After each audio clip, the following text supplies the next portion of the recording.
Selam dostlarım ve canlarım. Geçtiğimiz günlerde oturdum ve kendi kendime dedim ki acaba hangi dizileri, acaba hangi filmleri izlesem. Sonra da dedim ki acaba hangi zombi filmlerini izlesem. Kendi kendime ufak bir liste yaptım. Umarım listemi beğenirsiniz.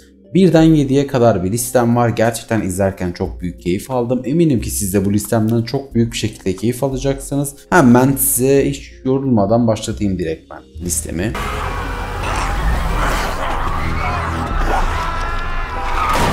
İlk olarak bugün benim de hayatımda eksik olan ve eminim ki sizin de hayatınızda eksik olmasından ötürü, canınız sıkıldığından ötürü bu filmleri izlediğiniz bir konsepte bir aşk hikayesini anlatayım size dostlarım. Sıcak Kalpler. Sıcak Kalpler nasıl bir zombi filmi diye soracak olursanız, bir zombi dostumuzun hayatta kendini sorgulamasını ve sorguladıktan sonra ben bir zombiyim demesini ve bir insan kıza aşık olmasını ve bu aşkı temel alaraktan hayatı çok fazla böyle sorgulamasını ve kendine, hatta çevresindekilerine, hatta içinde bulunduğu duruma bile ters düşecek hareketler yapmasını ve zombi olmasına rağmen, insan yemesine rağmen, bizim gözümüzde canavar olmasına rağmen yine de bir kalbi olduğunu, yine de sevebileceğini ve yine de her şeye rağmen insanlara değer verebileceğini gösteren zombi dostumuz aşkı tanıyor, hüsranı tanıyor ve aşkı için fedakarlıkta bulunuyor ki bugüne kadar hepimizin eminim ki hayatında en az gördüğü veya görmediği bir konsepttir. Gerçekten izlediğim her bir dakikada çok büyük keyif aldım. Özellikle bu filmi sevgilinizle beraber izlemenizi tavsiye ederim çünkü benim gibi yalnız bir adamsanız izlediğiniz her bir dakikadan hüzünlü bir şekilde ayrılacağınıza kesinlikle eminim dostlarım.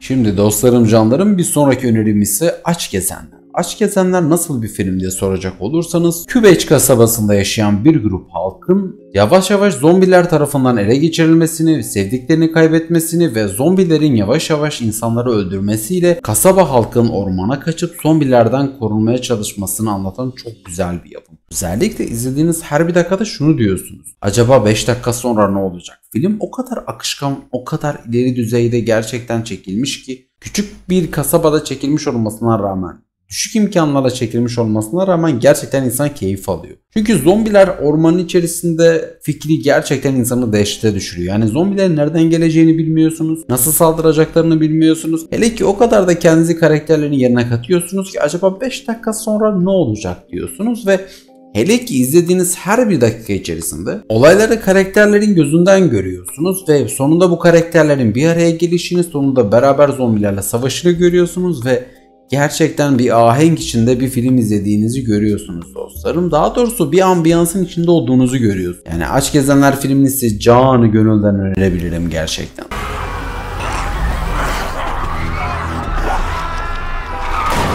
Evet dostlarım, bir sonra önereceğim çok şahane film ise Zombie Express'i. Zombie Express'i nasıl bir film diye soracak olursanız, çok işkolik bir adamın bir yere seyahat ederken yanında da küçük kızını götürmesini ve kötü giden evliliği bir yana işleri sürekli sarpa saran bir dünyanın içerisinde olması ve bundan mütevellik sürekli dalgın olmasından dolayı kızıyla gittiği bir gün bir tren seyahati sonucunda insanların farklı davrandığını görüyor. Ve tren istasyonunda trenin hatta durmadığını, hatta bazı insanların kayıp olduğunu, hatta bazı insanların ise başka vagonlarda kilitli olduğunu fark ediyor. Sonradan fark ediyor ki zombi salgını başlamış ve bütün tren yavaş yavaş vagonlar vasıtasıyla insanlar birbirini saldırmaya, insanlar birbirini öldürmeye başlıyor. Tabi bu süre zarfında da adamımız kendi kızını korumaya çalışıyor ve adamımız dik durmaya çalışıyor ve hatta inanmazsınız, kendi bencilliğine rağmen, kendi içindeki nefretine rağmen ve kendi içindeki umursamazlığına rağmen bu virüs onu değiştiriyor, ya daha doğrusu içinde bulunduğu durum o kadar onu değiştiriyor ki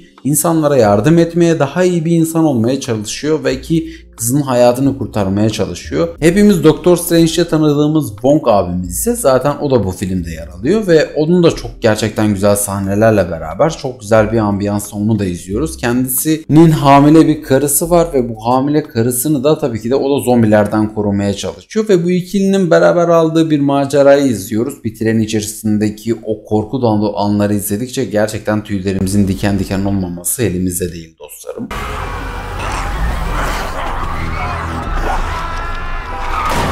Ve benim için çocukluğumun travma konusu olan, yani izlediğim gerçekten ilk zombi filmlerinden bir tanesi olup gece rüyamda gördüğünce böyle çok korktuğum çocukluğumdan beri Ben Efsaneyim filmi. Bildiğiniz gibi bu filmin başrolü Will Smith abimiz ve Will Smith abimiz ailesini kaybetmiş bir askeri canlandırıyor. Bu asker abimiz filmin başlarında görüyoruz, kendi ailesini bir yere götürmeye çalışıyor. O süreç zarfında da kendi ailesini helikoptere bindiriyor ama ve lakin helikopter kaza sonucunda yere düşüyor ve bütün ailesini kaybediyor. Ama ve lakin küçük kızından yadigar olmak kalan küçük köpeği ise zaman içerisinde ona hem yoldaşlık yapıyor hem de onun akli dengesini yerinde korumasını sağlıyor. Will abimiz bu süreç zarfında kendini ayakta tutmaya, psikolojisini böyle dik tutmaya ve dünyada son kalan insan olduğuna inanmamak için sürekli radyo yayınları yapmaya ve sürekli insanları çevresine toplamaya çalışıyor ki onun dışında koskocaman şehirde neredeyse insan yok. Bütün hayvanlar hayvanat bahçesinden kaçmış, bütün hayvanlar delirmiş ve sadece Will abimiz kalmış. Will abimiz ise bütün gün böyle radyo yayınları yapmakta, insanları oraya toplamakta ama yine de insanlar olmadığı için kendi kendine sinirlenmekte ama gece olduğu zaman da kendini evine kapatıyor. Çünkü aslında bütün insanlar zombi varisimsi yaratıklara dönüşüyor. Bu dönüştükleri yaratıklar o kadar iri yarı, o kadar güçlü ve o kadar vahşi yaratıklar ki Will abimiz gece bir küvette uyuyor. Sırf bunların korkusundan, sırf bunların varlığından dolayı. O yüzden gerçekten izlediğiniz her bir dakika, her bir saniyede çok korkacağınıza, çok heyecanlanacağınıza ve yüreğinizin ağzınıza geleceğinize kesinlikle eminim. Tavsiye ettiğim en önemli filmlerden bir tanesi gerçekten. Bence izlemeden geçmeyin.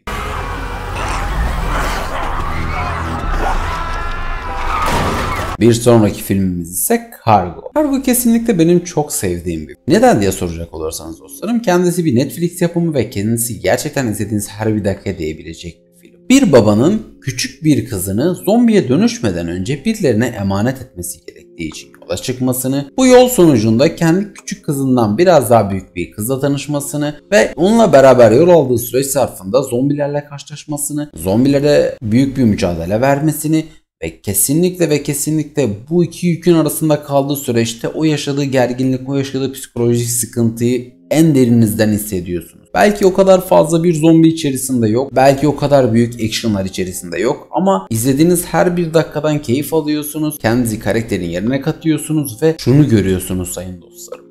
Bu adam gerçekten diyorsunuz ki kendi kızına bu şekilde davranabiliyor. Bu kadar umutsuzluğun içerisinde bile kendine bir umut bulabiliyor ve ilerleyebiliyor diyorsunuz. Gerçekten filmin sonunda her ne kadar spoiler gibi olacak ama bizim dostumuz ilerlemeye çalışsa da zorluklar çekse de yine de filmin sonunda siz gülümser bir şekilde, umutlu bir şekilde ekrana bakıyorsunuz. Bunu bilin gerçekten ve canı gönülden öneriyorum size.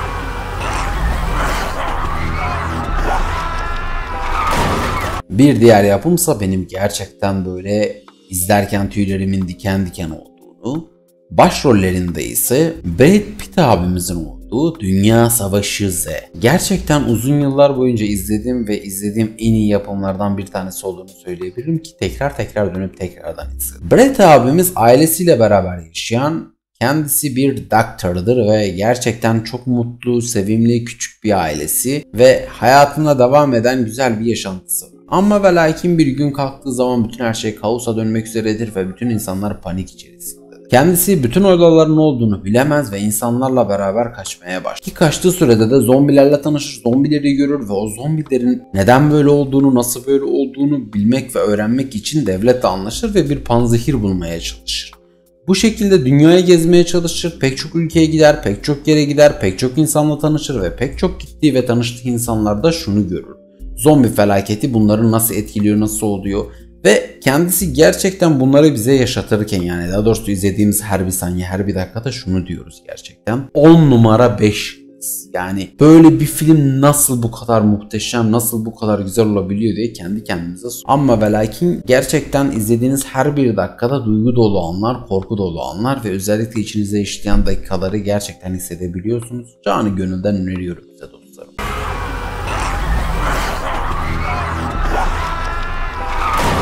Bir sonraki filmim ise dostlarım gerçekten benim çok fazla sevdiğim, umarım sizin de seveceğinizi düşündüğüm ve gerçekten izlediğim her bir dakikada canı gönülden söylüyorum. Aşırı derecede beğendiğim bir film. Zaman bizden o kadar da uzak olmayan bir zamanda, günümüze geçen bir zamanda zombi salgınının başlamasıyla beraber kendi evine tıkılmış anlatmış ve evinde saatlerce hatta günlerce bekleyen bir abimizi anlatan bir yapım. Abimiz kendisi tek başına yaşadığı evde hayatta kalmaya çalışıyor. Suyunu istifliyor, yemeğini istifliyor ve aklını dengesini korumak için hepimizin gününde sahip olduğu internetle vakitini harcıyor. Çünkü abimiz biliyor, eğer aklı dengesini meşgul etmezse bozulacağı. Dışarıda zombi sesleri, dışarıda insanlar birbirini öldürmeye çalışıyor. Hem psikolojikmen hem de bünyesel açıdan pek çok şeylerle başa çıkmaya çalışıyor. Yeri geliyor hayatındaki zorluklarla, yeri geliyor hayatındaki psikolojik etmenlerle sürekli böyle başa çıkmaya, sürekli böyle gözünle başka şeyler getirmemeye çalışıyor. Ama ve lakin bütün yaşadığı zorluğun içerisinde dimdik duruyor, maceralar atlatıyor ve gerçekten izlediğiniz her bir dakikada şunu diyor: çok güzel bir yapım, çok iyi bir yapım ve kendinizi karakterin yanına öyle bir katıyorsunuz ki senaryo, gerek işleyişi, gerek film çok büyük bir şekilde büyük bir keyif alıyorsunuz dostlarım. Bunu size canı gönülden söyleyebilirim. Evet dostlarım, önerim bu kadardı. Gönül isterdi ki daha fazla öneri, gönül isterdi ki daha fazla bir şekilde size daha çok şey anlatayım bu videonun içerisinde ama artık onlar da başka videolara. O halde sayın sevgili dostlarım, kendinize çok çok iyi bakın. Bir sonraki gün ve bir sonraki videoya kadar kendinize iyi bakın. Hoşçakalın.